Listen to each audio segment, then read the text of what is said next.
नमस्कार प्रिय दोस्तों। परमेश्वर का प्रेम और अनुग्रह आपको बहुत आयत से मिले।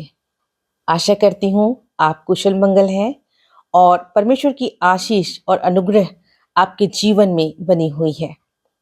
दोस्तों, एक बार फिर से आज के लिए हम बहुत खुश हैं और चूंकि आप देख रहे हैं हमारे साथ बहन सुधा उपस्थित हैं और आप समझ ही गए होंगे कि जिस प्रकार पिछले दिनों हमने इनके साथ बातचीत शुरू की और इनकी सुंदर गवाही को हमने सुनना शुरू किया है, तो आज एक बार फिर से हम इनका स्वागत करते हैं अपने इस चैनल में। और आइए हम पुनः इनके जीवन से जो कुछ प्रभु ने इनके जीवन में किया है और किस प्रकार से इन्होंने प्रभु को जाना और किस प्रकार से अब ये अपने जीवन के द्वारा प्रभु की गवाहियां दे रही हैं, इन बातों को हम इनसे सुने और हम आशीषित हों। तो बहन, एक बार फिर से स्वागत है आपका और हम चाहते हैं कि आप जिन बातों को बतला रही थी आप हमें फिर से बतलाइए और उसके आगे बतलाइए कि किस प्रकार जब आपने प्रभु को जाना, रोमियों के पत्र से आपने किस प्रकार प्रभु यीशु मसीह को आपने जाना, उस परमेश्वर को जाना और किसने आपके पापों के बदले अपने आप को बलिदान कर दिया, ऐसे परमेश्वर के बारे में आपने जाना, ऐसे यीशु मसीह के बारे आपने जाना और उसके बाद का जीवन आपका किस प्रकार से अब चल रहा है। तो जैसे कि मैंने बताया आपको कि परमेश्वर का वचन के द्वारा मैंने यीशु मसीह को जाना और जी। फिर मैंने जाके वहाँ जिस संस्था में थी जी। और मैंने फिर जाके फादर से बात किया कि मुझे इसी परमेश्वर को स्वीकार करना है जी। और इनको मानने के लिए, इनके पीछे चलने के लिए मुझे क्या करना पड़ेगा।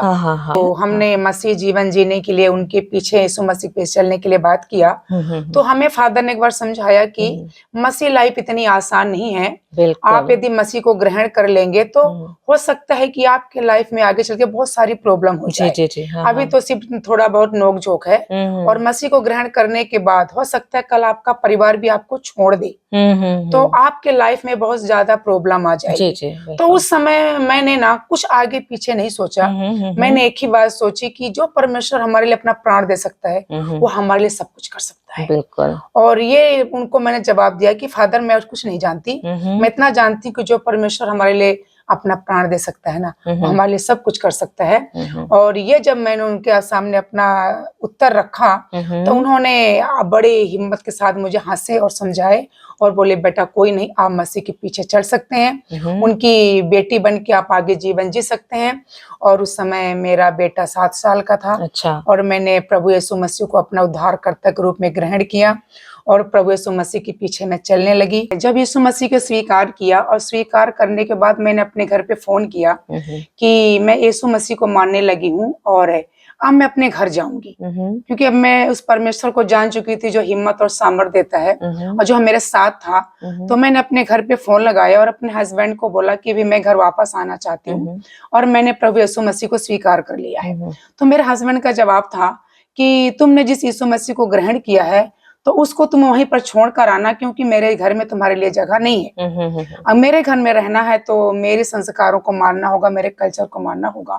तो मैंने उनको एक जवाब दिया कि मैं आपको छोड़ सकती हूँ लेकिन अपने यीशु मसीह को नहीं छोड़ सकती।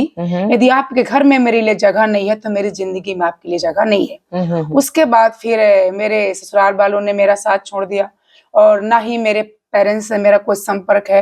हम 4 भाई 6 बहनें, 6 भाई और हमारे 4 बहन, हम 10 भाई बहन अपनी माँ की संतान है। लेकिन तब से ना हमारे पेरेंट्स से कोई रिश्ता हमारा है, ना ही हमारे ससुराल वालों से। दोनों तरफ के रिश्ते से हमारा रिश्ता खत्म हो चुका है। सिर्फ और सिर्फ परमेश्वर ही हमारे साथ है और वही उसी के साथ हम चल रहे हैं। सो इस बात के लिए मैं परमेश्वर को धन्यवाद देती हूँ कि सब ने छोड़ दिया लेकिन परमेश्वर ने हमें नहीं छोड़ा। 3 साल में बॉम्बे में रह के परमेश्वर की सेवा किया। इसके बाद मेरे अंदर एक इच्छा जागी कि मैं प्रभु यीशु मसीह का वचन सीखूं। जी बिल्कुल।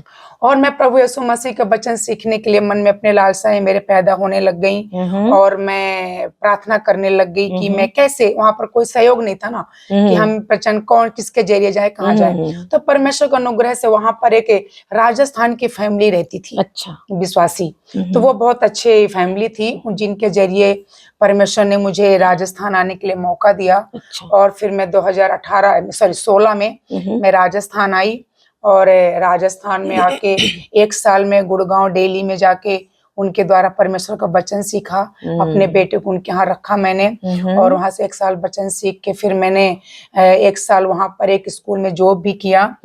इसके बाद फिर मुझे ऐसा लगता है कि शैतान वहां फिर गड़बड़ी का आत्मा कार्य करने लग गई और मुझे उधर फिर रहना पॉसिबल नहीं हुआ और फिर मुझे वहां से निकलना पड़ा। निकलने में तो दिक्कत नहीं थी, लेकिन जिस रीति से मुझे वहां से निकाला गया वो बहुत दर्दनाक था, बहुत पीड़ादायक थी। यहाँ तक कि एक तिरस्कार के साथ है और मेरे सामान वगैरह सब रोड पर फेंक दिया जाना। तो उस समय तो सहन शक्ति से बाहर था, लेकिन आज अच्छा लग रहा है कि वो परमेश्वर की योजना थी। उसमें मैं उस परिवार का कोई दोष नहीं है, मेरे अंदर कोई गिला शिकवा भी नहीं है, क्योंकि यदि ऐसा नहीं होता तो शायद मैं वहां से नहीं निकल पाती। हाँ, जी। तो और आज मैं यहाँ तक नहीं आ पहुंच पाती। बिल्कुल। तो परमेश्वर का मैं इस बातों के लिए धन्यवाद देती हूँ। और इसके बाद फिर मैं जयपुर में शिफ्ट हुई। जयपुर शिफ्ट करने के टाइम पे मेरे पास बहुत प्रॉब्लम थी, कोई मुझे एक्सेप्ट करने के लिए तैयार नहीं था, कोई अपना नहीं था। सबके अंदर ये डर था मैं अकेली लेडीज हूँ, पता नहीं कौन सा कांड करके आई हूँ। लेकिन परमेश्वर का अनुग्रह हुआ, एक बहन जयपुर में रहती थी और वो भी अकेली थी, बट परमेश्वर ने उनके जरिए मुझसे बात की, उनके जरिए मैं जयपुर शिफ्ट हुई और उन्होंने अपनी बहन के तरीके से मुझे स्वीकार किया। फिर वहाँ 5 साल मैंने छोटा मोटा जॉब करके अपने बच्चे की परवरिश की। इसके बाद फिर मैं जो है 2018 में 19 में मैंने मिनिस्ट्री स्टार्ट की। अच्छा। मिनिस्ट्री स्टार्ट करके मैंने पहले पार्ट टाइम सेवा की, फिर 2023 से मैंने फुल टाइम सेवा की और आज झारखंड में मैं यहाँ एक मिनिस्ट्री के लिए आई थी, लेडीज मिनिस्ट्री के लिए। और उसमें एक हमारे चैनल में एक हमारा ग्रुप है टेलीग्राम में, united women's and time army करके, और जिस ग्रुप में मैं जुड़ी हूँ उनकी मेन लीडर जो है बॉम्बे की पास्टर रोहिणी भोसले करके, उनके साथ मैं उस ग्रुप में जुड़ी हूँ और उन्हीं के साथ मैं यहाँ झारखंड में प्रभु की सेवा के लिए आई थी, परमेश्वर की सेवा के लिए महिला संगति में। और उसी के दौरान परमेश्वर ने मुझे आज यहाँ आप लोगों के बीच में लेकर आया। सो इस तरीके से परमेश्वर ने मुझे चलाया और मैं बताना चाहूंगी कि परमेश्वर के अनुग्रह से जिस बेटों को मैं 7 साल का लेकर चली थी, आज वो 20 साल का हो चुका है और BCA 3rd ईयर वो इस साल कंप्लीट कर रहा है। सो परमेश्वर यहाँ तक अपने अनुग्रह में चलाया, संभाला। सो एक ही बात बोलूंगी कि दुनिया संसार छोड़ सकता है, लेकिन हमारा बचाने वाला उद्धार करता हुआ कभी हमें छोड़ता नहीं, बिल्कुल नहीं। और इस गवाही के साथ मैं अपने शब्दों को भी राख दूंगी। बहुत बहुत धन्यवाद जय मसीह की। सचमुच में प्रिय दोस्तों, आप सुने होंगे ना बहन की गवाही कितनी बहुत ही ज्वलंत गवाही है। और कई एक बार हम जीवन में जब कष्ट आता है तो हम बहुत सारी परिस्थितियों को दोष देते हैं, अपने आप को दोष देते हैं या हमारे साथ जो है उनको दोष देते हैं, लेकिन उसके पीछे परमेश्वर की क्या योजना है उसको शायद हम समझ नहीं पाते हैं। लेकिन उन्हीं कष्टों से होकर के जब परमेश्वर हम लोगों को पार लगाते हैं तो हम देखते हैं कि आगे एक हमारे लिए एक बहुत ही सुनहरा अवसर रहता है और एक जीवन जो परमेश्वर हमें देते हैं वो बहुत अद्भुत जीवन होता है। और जिस प्रकार से आपके जीवन में कष्ट रहे, लेकिन आप एक एकल महिला होकर के, जिसको मैं कहना चाहूंगी ना अकेली माँ होकर के, आपने बेटे को भी बहुत अच्छे तरीके से आपने उसकी परवरिश की और बेटा इतना बड़ा हो गया। ये सब परमेश्वर का अनुग्रह है और आप खुद अब सेवकाई में हैं जी। और सचमुच में हम लोग बिल्कुल अनजान थे, हम अपरिचित थे, एक दूसरे से हम लोग नहीं जानते थे एक दूसरे को। और ये परमेश्वर की योजना है कि आप बॉम्बे और फिर राजस्थान से होते हुए झारखंड आई और मुझसे मुलाकात हुई, हम सबसे मुलाकात हुई और मेरा ये सौभाग्य रहा, बहुत खुशी की बात हुई कि मैं अपने चैनल में आपको आमंत्रित कर पाई और आपकी गवाहियों के द्वारा हमारे जितने भी दर्शक हैं सभी लोग आशीषित होंगे। तो दोस्तों, मैं आपको बतलाना चाहूंगी और उत्साहित करना चाहूंगी कि जिस प्रकार परमेश्वर ने इस बहन के जीवन में कार्य किया है वो परमेश्वर आपके जीवन में भी कार्य कर सकते हैं। बात इतनी है कि आप उस परमेश्वर को पहचानें, आप उस परमेश्वर को ढूंढें और उसको अपने जीवन में आमंत्रित करें और परमेश्वर को अपने जीवन में कार्य करने दें।